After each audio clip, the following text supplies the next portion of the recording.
Buenos días, soy Alfons Martí.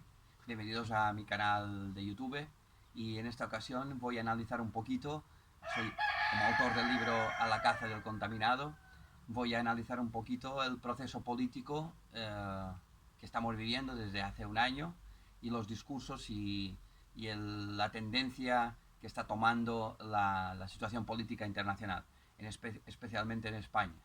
Eh, Desde el inicio de la llamada pandemia hemos visto que hay un discurso, muy repetido, muy firme, muy oficial, que consiste en suponer, en hablar de una profunda catástrofe ilimitada provocada por una enfermedad, un virus misterioso. Primero dijeron que venía de un pangolín, una cosa muy novelesca, pero en realidad y sobre todo siempre es el discurso acentúa la irreversibilidad, la imbatibilidad de este virus. Es decir, el virus muta, el virus se cría en invierno pero después se convierte en otra cosa en verano pero sigue siendo lo mismo. El virus puede ser combatido, no, de ninguna manera, de entrada, no hay cura. El discurso oficial ha estado meses y meses hablando de que no había cura, cuando había un doctor que hablaba de algún tipo de paliativo, decían que era imposible, la OMS, y durante todo este tiempo hemos visto que cualquier salida al miedo, al terror, y es eso lo que quiero incidir, al terror provocado por este discurso era imposible. Y ahí es donde a mí me gustaría analizar el discurso político basado en el terror. El terror significa, a diferencia del miedo, que tú no puedes de ninguna manera escapar de algo que es una amenaza letal. Cuando tenemos miedo sabemos que podemos irnos de alguna manera a un refugio, podemos escapar de un territorio, podemos huir de donde hay un peligro. En cambio, el terror significa que tú vives de una manera que en cualquier momento vas a morir. No sabes cuándo ni cómo, pero no es una amenaza, sino una sentencia. Este discurso del terror, de que el virus simplemente de alguna manera es un sinónimo de terror, se ha ido afianzando, ha ido incrementándose a través de estos meses y de algún modo ha sido paralelo a otro discurso que sería el discurso oficial que al inicio de la pandemia se convirtió en el discurso de las élites que movían las producciones a nivel internacional. Me refiero naturalmente a Bill Gates, el Club de Roma, todos los multimillonarios, creadores de opinión social, la moda. Ha incidido continuamente en la necesidad de eliminar población del mundo, en el eugenismo. Estas son cosas que todo el mundo tiene a mano. Yo no creo en ninguna conspiración secreta, no se trata de Illuminati, no se trata de un complot de gente escondida, sino una tendencia política. Desde los años 90 se estaba hablando de que en el mundo sobraba gente, que con la tecnología no es necesario pagar tantos sueldos, que la gente puede sobra en la fábrica que sería el planeta, y que por tanto la necesidad de eliminar gente es algo muy habitual en los discursos de la gente importante y también forma parte de la Agenda 2030. La Agenda 2030 se habla de que tiene que reducirse población, tiene que destruirse el turismo y el comercio, la gente tiene que ser tratada como un animal cuyo proceso de vida es totalmente dirigido desde un ordenador como si fuéramos moléculas. Este discurso de la élite supone algo que no es aceptable normalmente para la mayoría, y es que debemos ser eliminados por una cuestión política. Así que de algún modo al inicio esta premisa de que sobra gente en el mundo se ha ido convirtiendo en que es el virus que convierte a la gente en superflua. Se ha hablado todo el tiempo de que el virus es un virus genocida, cuando al mismo tiempo la premisa política es que sobra gente.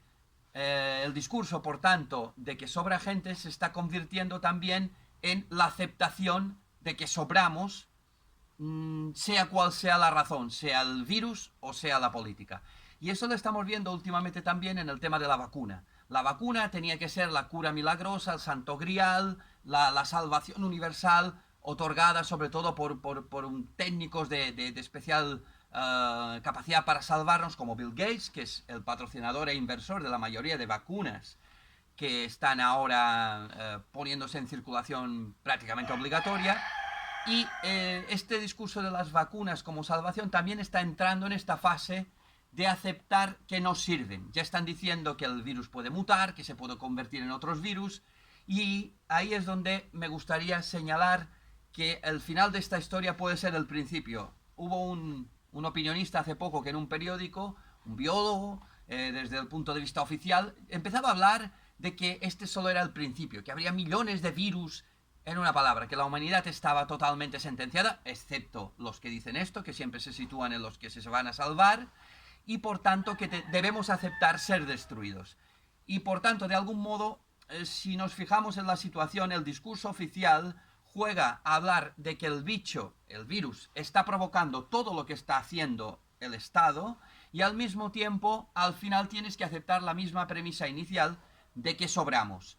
Primero, nos han estado diciendo que sobramos porque el virus es un virus que destruye a la humanidad y que no se puede hacer nada, y al final se está identificando a esas masas como la ideología original afirma, como si fuéramos todos contaminados, que tenemos una perversión por el hecho de ser humanos y que por tanto estamos aquí en el planeta molestando, ensuciando y siendo desinfectados continuamente porque nosotros somos sospechosos. De hecho, toda la política está basada en que la población en masa es sospechosa de algún crimen secreto que se puede descubrir a través de que si tiene fiebre, de que si da positivo en un PCR, etcétera, etcétera. Con eso quiero decir que el discurso y la situación política está avanzando de una manera que logra que la gente, a través del terror, finalmente acepte lo que en las conferencias y los discursos de la gente importante, como Bill Gates, se afirma de manera categórica. Y es que debemos aceptar que sobramos en el mundo y que somos una raza contaminada, contaminante y pervertida. Sin este discurso de la coacción moral y de la autodestrucción es imposible entender el discurso del terror. Y por último, por tanto, me gustaría señalar cómo, si nos damos cuenta, cualquier política, que como decía Aristóteles siempre puede ser de otra manera, cualquier política, cualquier acción, cualquier restricción, cualquier medida, se convierte, según el discurso, en algo provocado por un virus misterioso. Pero el cerrar una tienda, el encerrarse a alguien, encerrarlo en su casa, en no dejarlo trabajar o no atenderlo en un hospital, no es un acto provocado, hecho por un virus invisible, sino por un decreto político.